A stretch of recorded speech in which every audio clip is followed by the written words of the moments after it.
Alright, let me take you back to where this all started. A moment that felt like a punch to the gut and a spark to the brain all at once. Valentine's Day was just around the corner, and instead of feeling the love, my girl and I were throwing verbal Molotovs at each other. She looks me dead in the eye, arms crossed, like she's about to win an Oscar, and says, "Lester, you need to get real. We've got bills to pay, and this YouTube pipe dream ain't paying shit." Now I get times were rough. Christmas had drained us dry, and the landlord wasn't exactly sending us heart-shaped chocolates. But something about the way she said it, like she'd already written me off as a loser, nah, I wasn't having that. I snapped. Told her, "You want realistic? I'll show you what's realistic." And that was it. I sold everything. TV, couch, even my damn PS5, and booked a one-way ticket to South America. Yeah, you heard me. I left her, left the bills, left everything behind. I had a plan, and I wasn't about to let her or anyone else stop me. The plane ride down to Medellín was one hell of a trip, let me tell you. I boarded with my duffel bag and my nerves buzzing like I just pulled a real heist myself. The weight of everything I left behind, the bills,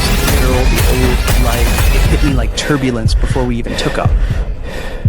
Valentine's Day has an ironic history of bank robberies. Take that lady in 2014, rolled into a Wells Fargo in Newark on February 14th with a wig on, handing over notes like she was in a movie. "Give me the cash, or I'll use this gun." Guess what? She's locked up now. And then there's this other genius, also in 2014. A guy from Michigan decided love was a good excuse to rob Bradford National Bank with his girlfriend, who had no clue she was part of the master plan. He used insider info from her job to jack the ATM. Real smooth, except for the part where he got caught. So yeah, traditional heists, they're dumb as hell. People think it's all quick paydays and dramatic getaways, but it's really just handcuffs and regret.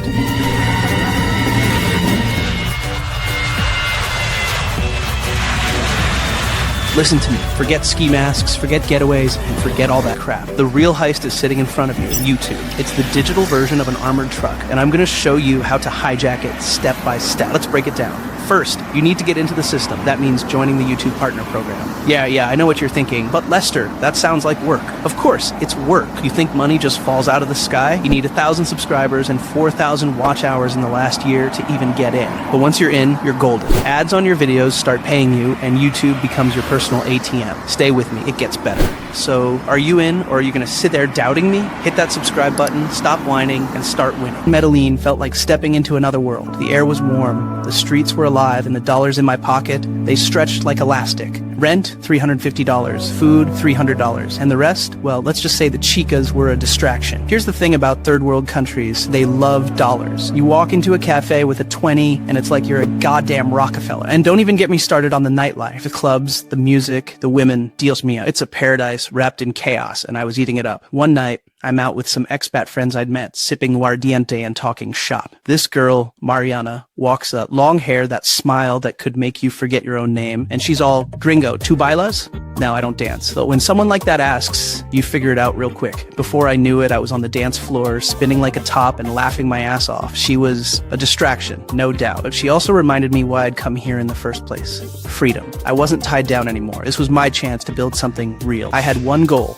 Build a YouTube channel that made money while I slept. The first plan, GTA 5 content. It was something I knew like the back of my hand. But here's the thing, just because you know it, it doesn't mean you're doing it right. My first videos were a mess. Walkthroughs, random gameplay clips, cheats, it was all over the place. The algorithm treated me like a bad Tinder match. Ghosted. Mariana, remember her? She starts showing up during my work hours, dragging me out for lunches, walks, and let's be honest, siestas. It was heaven and hell rolled into one. I'd be halfway through editing a video when she'd walk in with a smile and say, "Vamos a la playa." How you say no to that? Spoil if you don't. But paradise has its price. Yeah, the clock was ticking, and I was running out of options fast. If I did not figure something out soon, it was back to the States for me. Broke, humiliated, and right back on my mom's couch, eating frozen Hot Pockets. I was stressed out of my fucking mind. I had burned through most of my savings, living off arepas and cheap beer, telling myself, the next video will pop off, I can feel it. Spoiler alert, it never fucking did. Listen, what they teach you on YouTube about making money online, that shit is a lie. All these gurus talking about start a channel and watch the cash roll in.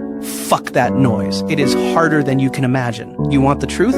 The truth is that you are going to suck for a long time. You will post video after video, and nobody will give a damn. Not even your mom will watch. I am just being real with you. And right now, I was in full panic mode. My last video barely cracked 100 views. My plan was falling apart in real time, and I felt like I was free falling without a parachute. So, there I was. My visa was about to expire. Rock bottom. alone in a foreign country, sweating through my shirt, watching the little money I had left evaporate. I had to do something, anything, to keep this dream alive. Then I found this guy, Daniel Bitten. This kid was like a fucking YouTube wizard. Built a 6-figure business before he even had a driver's license.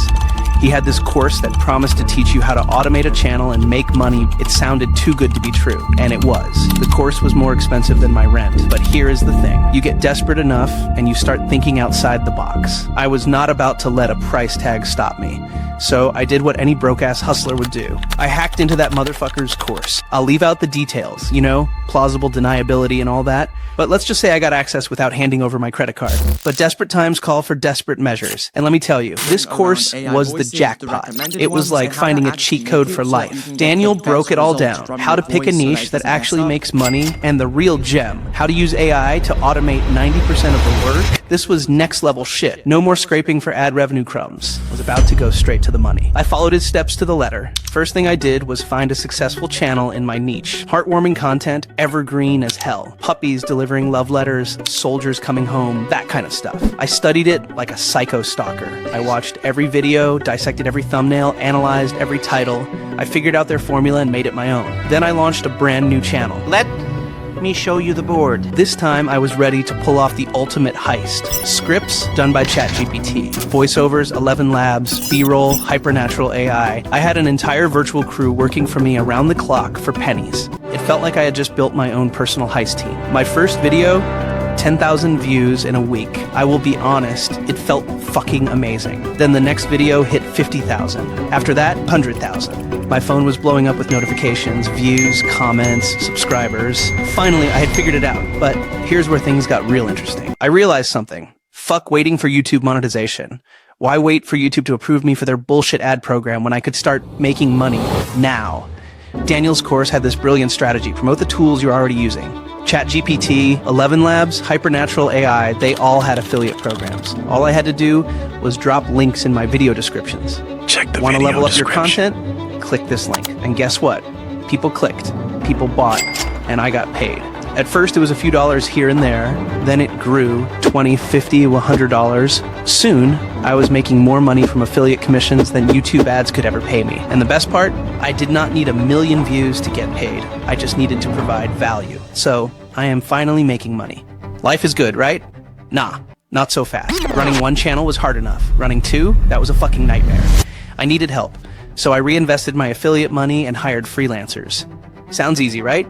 Nope, these people were clueless. I had to train them from scratch, teach them how to use the tools, follow the system, not fuck everything up. It was a grind, but once they got it, my operation turned into a machine. My channels were running on autopilot, and for the first time, I could breathe. And just like that, I had pulled off my first heist. From a fight on Valentine's Day to building an online business that actually made money. But here's the thing about heists. Once you pull one off, you are hooked. And this was just the beginning. Let's fucking go.